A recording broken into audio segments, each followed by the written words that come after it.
គ្រប់ជំរាបសួរពុកម៉ែបងប្អូនអ្នកស្នេហាវិស័យទូកងទាំងអស់គ្នាផងដែរបាទនេះគឺជាការប្រណាំងទាំង3ថ្ងៃរបស់ទូកងកំសាន្តជលសាដែលស្ថិតនៅវត្តកំសាន្តសង្កាត់ព្រែកប្រាខណ្ឌច្បារអំពើរាជធានីភ្នំពេញហើយទូកនេះផងដែរគឺឧបត្ថម្ភដោយឯកឧត្តមជាសុផារ៉ាហើយឃើញថាល្បឿនរបស់គាត់គឺពិតជាល្អមែនទែននៅក្នុងឆ្នាំ2024នេះដោយឈ្នះដៃគូប្រកួតទាំង6ជើងពេញរយៈពេល3ថ្ងៃកន្លងមកគូបន្តខ្ញុំមកហើយទូកនេះនៅក្បែរផ្ទះបងភ័សបាទកំសាន្តជលសាបណ្ណាដំជាសបារ៉ាដាច់ហើយបងអើយបាទទូកវត្តខ្ញុំមកដាច់ហើយនាងសវណ្ណមច្ឆាដែលចូលខ្សែទៅខាងក្រៅរបស់លោកជំទាវអ្នកអង្គញាបាទយីរដ្ឋានិងអាដាមបុត្រតារាចាពុំទទួលបានជ័យជំនះទេក្នុងជើងទី1បងបាទទូកបងទូកវត្តខ្ញុំទូកវត្តសានជលសាសានជលសាណាតាមដោយអាដាមជាសភារាដាច់បាត់បាទអត់បាក់និយាយអញ្ចឹងនិយាយដាច់ទៅលើនាងសវណ្ណមច្ឆាដែលចូលរបស់លោកជំទាវអ្នកអង្គញាយីរដ្ឋានិងអាដាមខាងអំពើវ័នបាទគឺទទួលបានជ័យជំនះអូចាសូមអភ័យទោសមកហើយបាទឥឡូវយើងឈានដល់គូបាទគឺ92នេះបាទកំពុងតែល្អណាស់ទូកដែលនៅចិត្តផ្ទះបង្គាស់កំសាន្តជលសារាជធានីភ្នំពេញរបស់អាដាមជាសភារាបើពាក់ស្លាកលេខ101បាទដែលនៅខ្សែទឹកខាងក្រៅឥឡូវកំពុងតែនាំមុខដាច់ឲ្យទៅលើមហាសែនតេជះកងចាក់ស្ទឹងត្រែងរបស់អាដាមសសុពុត្រាចាមហាសែនតេជះចាក់កងចាក់ស្ទឹងត្រែងដាច់មែនតើដាច់ហើយដាច់ដោយកំសាន្តជលសាបានន័យថាកំសាន្តជលសាក្នុងជើងទី1នេះទទួលបានជ័យជំនះ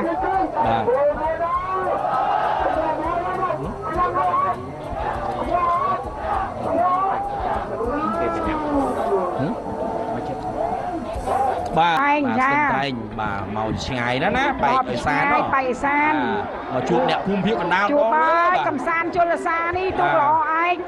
គ្រប់អរគុណឯកឧត្តមជាសភារាចាអ្នកតម្រាំងរាជខេត្តត្បូងឃ្មុំចាដែលលោកធ្វើការឧបត្ថម្ភឲ្យទូកដែលលោកដឹកនាំច្រើនភាគច្រើន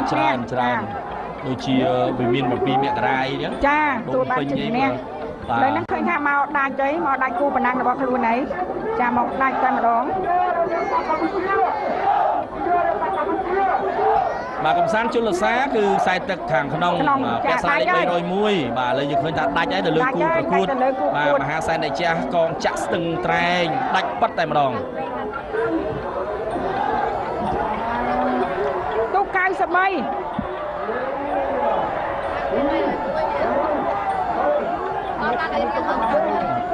ទូកគូទី93ពិសិដ្ឋមរកតអំពើវ័នដែលចូលសែនជ័យទទួលបានការឧបត្ថម្ភពីប្រជាអធិការវត្តថ្មដាននិងលោកឈុនស្រេងបាទកំសាន្តជលសាបាទជាទូកដែលល្អណាស់ទូកនេះគឺនៅចិត្តទាំងពោះហើយចាតែឧបត្ថម្ភដោយអាដាមជាសភារាបាទឥឡូវដាច់ទៀតហើយបងអើយដាច់ទៀតហើយដាច់បាទទូក301ចាលេខសម្គាល់ទូកកំសាន្តជលសានេះគឺកម្រនឹងចាញ់ណាចាឥឡូវនេះមកប៉ះជាមួយនឹងទូកដែលមានឈ្មោះថាបតុមពេជ្រមនីចាសុកសែនជ័យរបស់ព្រះគ្រូចៅអធិការវត្តថ្មដានិងលោកឈុនស្រេងបតុមពេជ្រមនីសុកសែនជ័យ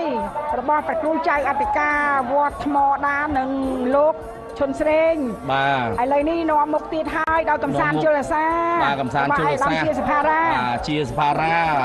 ទូកនេះគឺនៅចិត្តផ្ទះបងសុផោះដែរបាទនៅមិនវត្តខ្ញុំទេគ្រាន់តែវត្តនៅចិត្តផ្ទះខ្ញុំ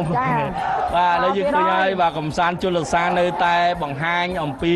បាទការចាក់យោងនៃល្បឿននឹងល្អឯជាមួយនឹងសម្រស់បាទដល់ការរចនាបទភោគផលបាទល្អណាស់បាទសម្រាប់ការយកចិត្តទុកដាក់របស់ថ្នាក់ដឹកនាំហើយយើងឃើញថាចំណុះទូកក៏បង្ហាញអំពីសិទ្ធិផលនៃការអុំរបស់ខ្លួនបាទគឺជើងទី1ក៏ទទួលបានជាជំនះជើងទី2នេះអាចនិយាយបានថាដាច់បដាទៅទៀតហើយចាដាច់ហើយចាប់ដាច់មកដល់កន្លែងនេះគឺជាកន្លែងសម្រុកយកជ័យហើយដាច់បែបនេះហើយមិនអាចតវ៉ាបានទេ មិនអាចតដៃបានទេគឺលឿនណាស់បាទលឿនណាស់ជាមួយគ្នានេះបាទអាយដាមខួងស្រេងអភិបាលរាជធានីភ្នំពេញក៏ស្នើសុំឲ្យបងប្អូនចំណុះទូកបាទទាំងអស់បន្ទាប់ពីបញ្ចប់នៅជើងទី2នេះយើងនឹងចាប់រងចាំនៃការចូលរួមនៅក្នុងពិធីកាត់ព្រ័ត្រទាំងអស់គ្នាឲ្យបានច្រើនកកអញ្ចឹងសូមឲ្យបង្កនូវភាពសប្បាយរីករាយក៏ដូចជាបង្កើតនៅបរិយាកាសអធិកអធមបន្ថែម